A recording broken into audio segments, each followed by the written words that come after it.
السلام علیکم۔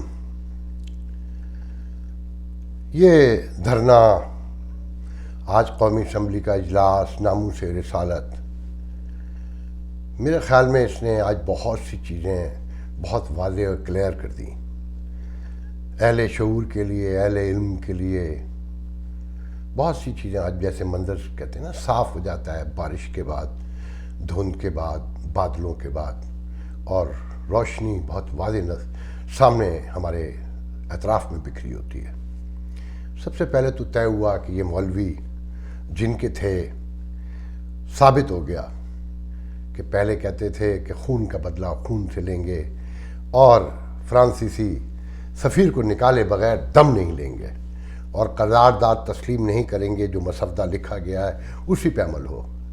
مگر جب شفیق امین کو جہاز پر بٹھا کر اسلام آباد بلایا گیا اور جہاز سے واپس بھیجا گیا تو وہ اسمبلی میں پیش ہونے والی وہ قرارداد جس میں یہ کہا گیا ہے کہ سفیر کو نکالنے کے حوالے سے بحث کی جائے، سفیر کو نکالنے کا کہیں کوئی لفظ نہیں ہے، اور اب وہ کہتا ہے کہ یہ شفیق امین کہ یہ تاریخی موقع ہے کہ ہماری فتح ہے کہ ایک قرارداد اسمبلی میں پیش ہوئی، اس لیے سارے دھرنے ختم، جبکہ وہ اپنے لیڈر سعد رضوی کو بھی بھول گیا جسے حکومت نے جیل سے نکالنے سے انکار کر دیا، اور باقی لوگ بھی رہا نہیں کیے گئے۔ دھرنا ختم ہو گیا کیونکہ دھرنے کی اسی حد تک ضرورت تھی، اور اسے مستقل بنیادوں پر ایک ہوئے کے طور پہ قائم بھی رکھا جائے گا کہ جب ضرورت پڑے گی۔ دیکھیں، میں آپ کو روز بتا رہا ہوں کہ یہ منظر واضح کرنا ہے کہ عوام میں بے چینی، مایوسی، بے قراری، تشویش اور شدید اشتعال پیدا کر کے کہ جب حکومت جائے تو کوئی بھی منہ سے نہ نکالے، مٹھائیاں بانٹنے والے ہوں، ہنسنے والے ہوں، تضحیک کرنے والے ہوں، قہقہا لگانے والے ہوں۔ تو ایک تو یہ صاف ہوا۔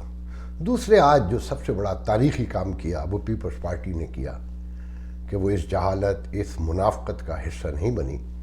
بہت سے لوگ کہہ رہے ہیں کہ وہ ڈر گئی، نہیں، وہ ڈر نہیں گئی۔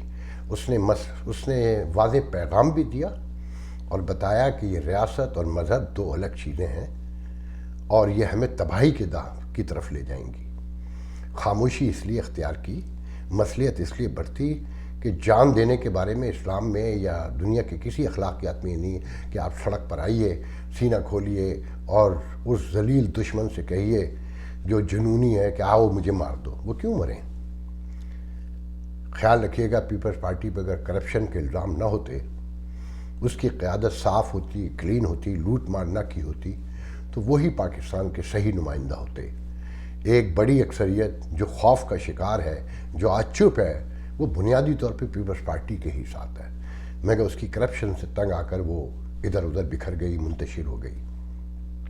وہ احسن اقبال جو آج بڑے فخر سے کہہ رہا تھا کہ میری ماں نے یہ ناموس رسالت کا بل پیش کیا، مکافات عمل دیکھیے، اسی کے بیٹے کو گولی لگی، جیسے سلمان تاثیر کے باپ نے غازی علم دین، جسے کہتے ہیں، میں تو اسے غازی نہیں قاتل کہتا ہوں، کہ اس کے جنازے میں بھرپور حصہ فرمایا، تو اس کے بیٹے کو انہی نظریات کے لوگوں نے مار ڈالا۔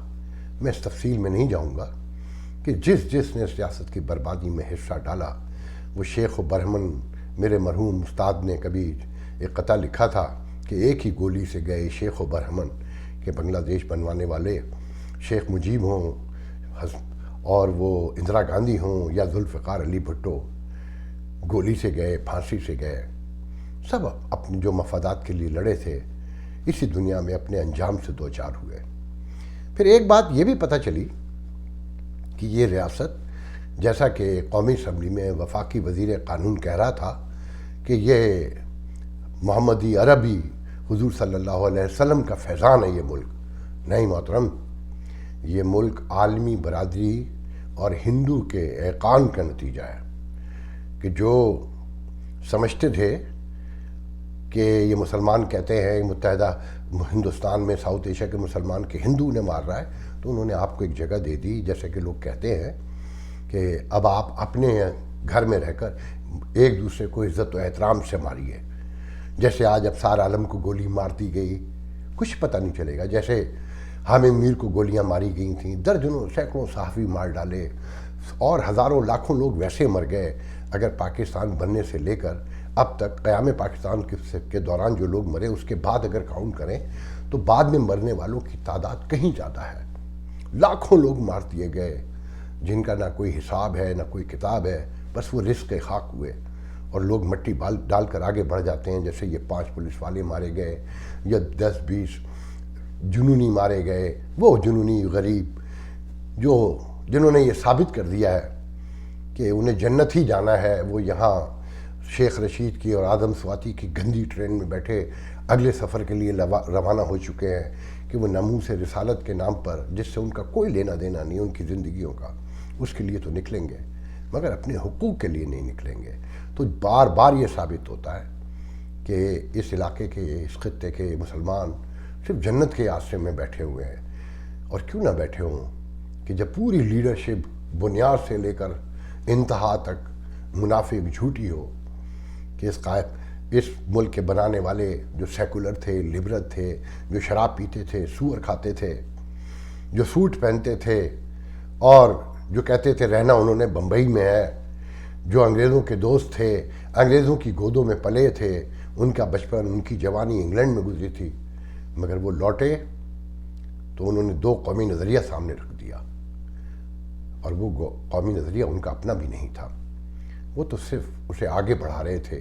جن کا نظریہ تھا آج ثابت ہو گیا.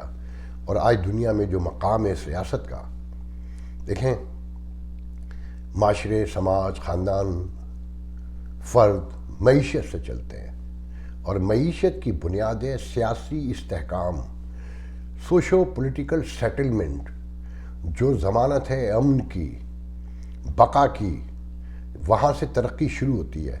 آپ ذرا اپنے قریب کا اس وقت موجود منظر تو دیکھیے. کورونا سے آپ کے یہاں 25 سے 30 ملین لوگ پازیٹیو ہیں. یہ جو آپ کو بتایا جاتا ہے نا 100 روز مرتے ہیں, کوئی ڈیٹا نہیں ہے آپ کے یہاں.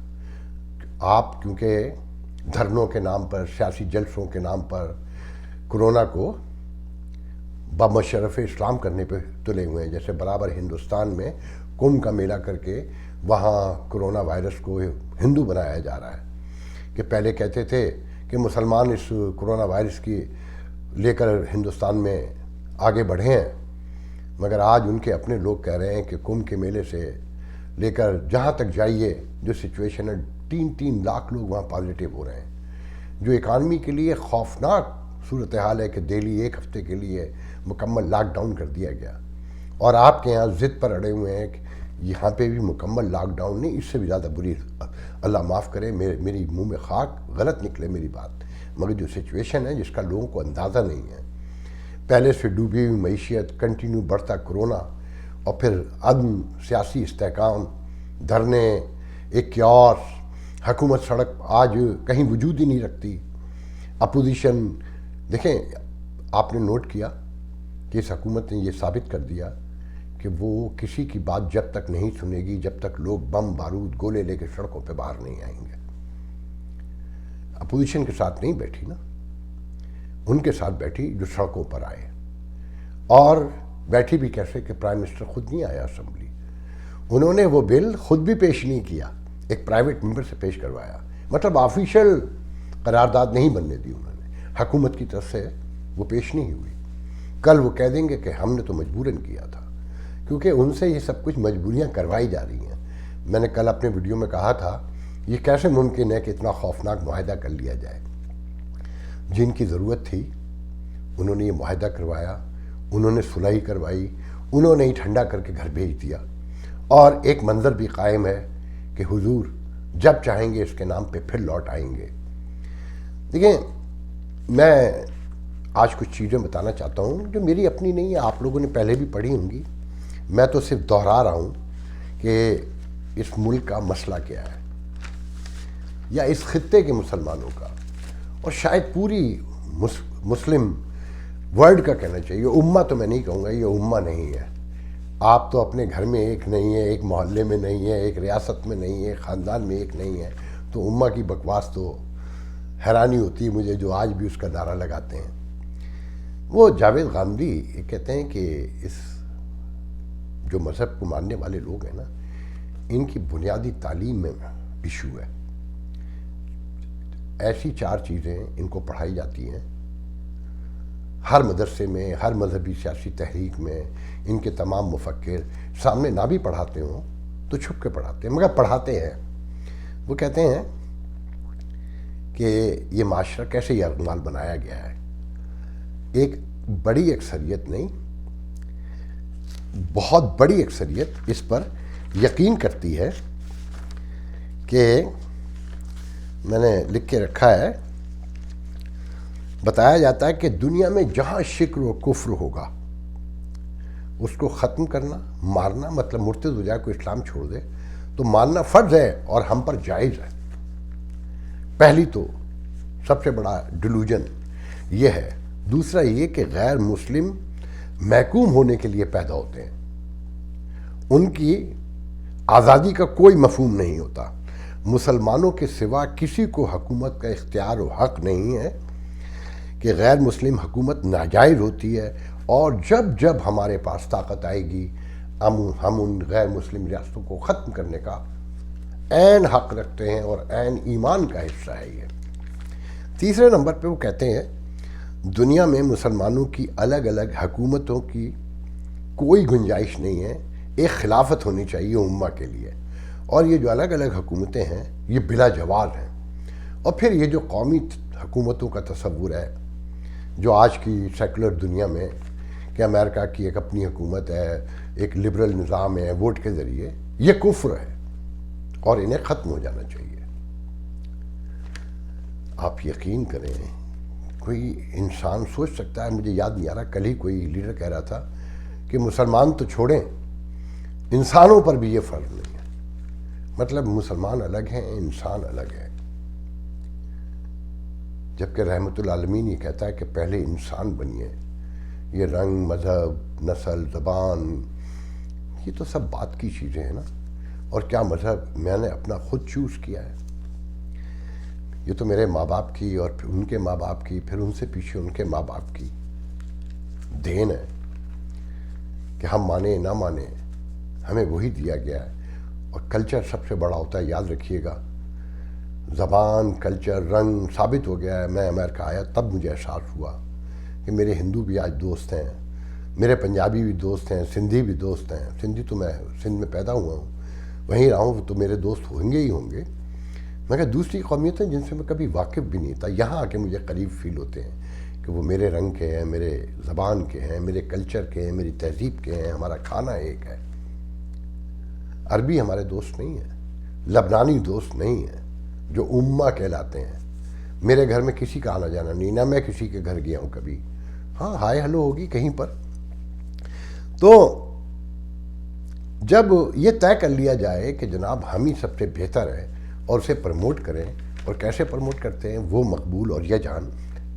جب اقوام متحدہ میں عمران خان نے تقریر کی اسلام فوبیا پہ، حرمت رسول پر، تو کہتا ہے کہ علامہ اقبال نے غازی علمدین کو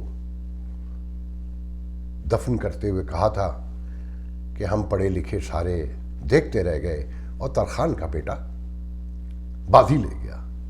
آج ہم نے اتنا لکھا، پڑھا، بولا، سب کچھ کیا، مگر مغرب سے آیا ہوا ہے ایک نوجوان عمران خان ہم پہ بازی لے گیا. اور بڑے درد مند لہجے میں روتے ہوئے کہ ہر آدمی کا دل پسیج جائے. آج وہی اور یہ مقبول جام کہہ رہا ہے کہ ہم سب دیکھتے رہ گئے اور حرمت رسول پر بریلوی بازی لے گئے. آج وہ عمران پر تنقید کر رہا ہے. وہ اور یہ مقبول جان جس کے اپنے بچے بھی لندن میں رہتے ہیں، مغرب میں رہتے ہیں، اور وہ آپ کو سکھاتا ہے کہ لڑ مرو کٹ مرو حرمت رسول پر. حرمت رسول سب کا ایمان کا حصہ ہے میرے، مگر ریاست سے اس کا کوئی لینا دینا نہیں ہے. اگر آپ وہ اسلام آنے کے بعد غیر مسلموں کے معاشروں کا جائزہ لیں، ان کے ادب کا، ان کے لٹریچر کا، ان کی تاریخ کا، تو انسانی تاریخ میں سب سے زیادہ تنقید میرے پیارے، میرے سچے نبی پہ کی گئی ہے. مگر پہلے کے مسلمان غور بھی نہیں کرتے تھے کہ میرا ایمان اتنا کمزور ہے کہ میرے نبی کو کوئی خدا نخواستہ برا کہے تو میں شیک ہو جاؤں گا. کہ جس کی بنیاد یہ ہے کہ یہ ساری کائنات اس کے وجود کے لیے پیدا کی گئی. یہ پوری کائنات اس کے وجود کا جواز ہے، وہ جواز نہیں ہے. تو ان کے برا کہنے سے، کسی کے برا کہنے سے میرے نبی کی ذات پہ یا میرے ایمان پر، میری شعور پر، میری بصیرت پر، میرے مذہب پر کوئی فرق نہیں پڑ سکتا. مگر جب تعلیم نہ ہو، ہر طرف مدرسے ہی مدرسے ہوں، جہاں درس نظامی میں یہی پڑھایا جاتا ہو کہ غیر مسلم انسان بھی نہیں ہیں، وہ محکوم ہونے کے لیے پیدا ہوئے ہیں، انہیں ریاست بنانے کا، حکومت کرنے کا حق ہی نہیں ہے، اور قومی ریاستیں کفر ہوتی ہیں، تو وہ کیا لے کر آئیں گے؟ گلیوں میں یہی ہوگا. یہ کبھی اپنے حقوق کے لیے نہیں نکلیں گے. اور یہ ریاست بنائی اس لیے گئی تھی.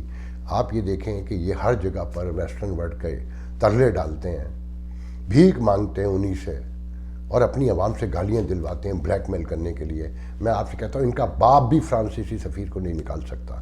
یہ 3 جنم لے لیں، یہ صرف آپ کو لڑانے مرانے، بیلنس رکھنے کے لیے، دنیا کو دکھانے کے لیے، اور اپنے ملک میں جمہوریت کو ختم کرنے کے لیے یا اسے کنٹرول کرنے کے لیے یہ سارے ڈرامے کرتے ہیں.